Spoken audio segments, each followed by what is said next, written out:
Hello, my name is Mr. Everett. Welcome to this week's Arts and Crafts video. This week we'll be learning how to fold an origami fish. Stay tuned for the end of the video for a bonus DIY aquarium activity. You will need a square 6x6 or 8x8 inch piece of paper. Paper options include origami, printer paper, newspaper, lined paper, or wrapping paper.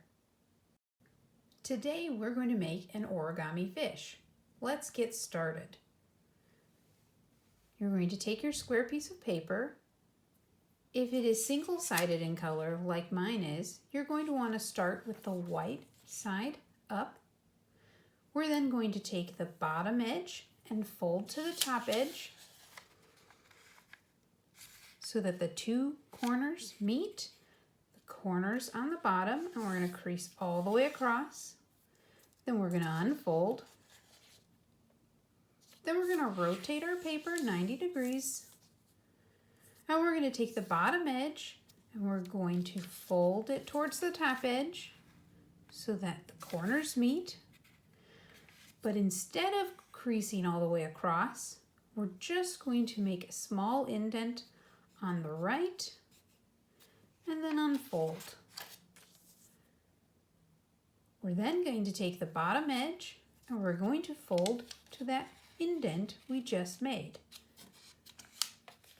And you can go ahead and crease all the way across and then unfold. Then rotate your paper 90 degrees so that the indent should be at the bottom. You're going to go ahead and fold the bottom edge to the middle crease.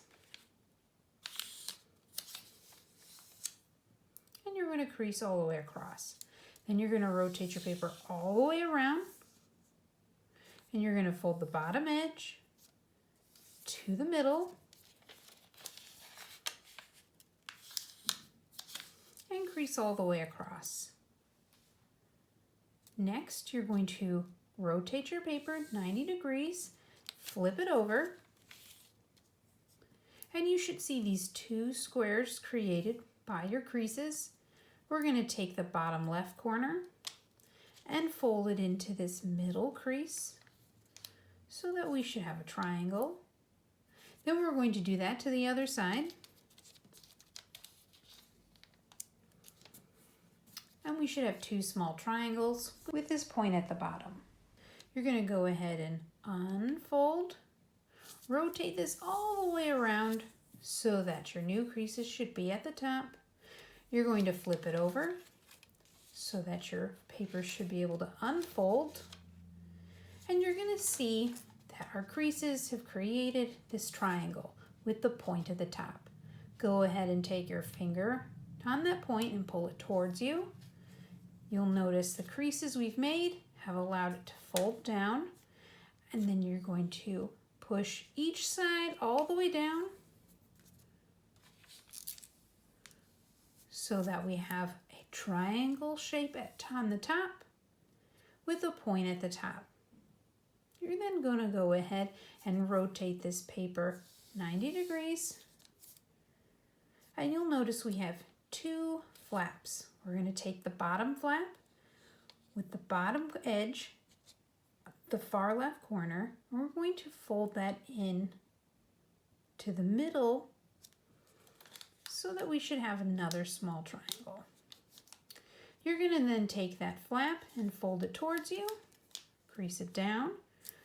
You're going to rotate this again all the way around, and we're going to do that with the other side.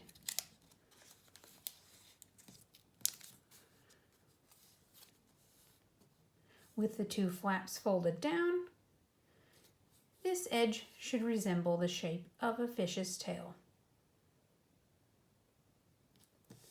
Now on the other side of the paper, you're going to take the bottom corner and fold it into the middle. You're then going to go and flip your paper. And you're going to take the top corner and fold it to the middle.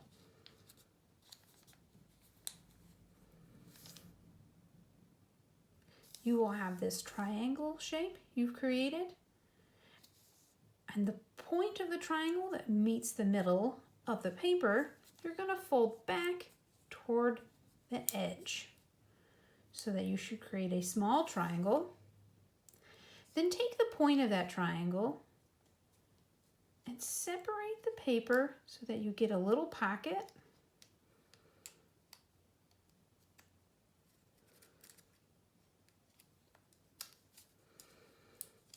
And once you have that little pocket, you're going to push the pocket down along the crease so that the crease on top matches the crease on bottom. This will create an eye for our fish. And there you have your origami fish. Make more fish and practice your skill. You can even have fun with different colors or patterned paper. Now it's time for our bonus activity. You will need a rectangular box, some string or thread, tape, and scissors. A tissue box works great. Decorate your box and you'll have your very own origami fish aquarium. Thanks for folding origami fish with me today. Feel free to share photos of your creations in the comments. I'd love to see them. But most importantly, have fun. Check back next week for another arts and crafts video. Until then,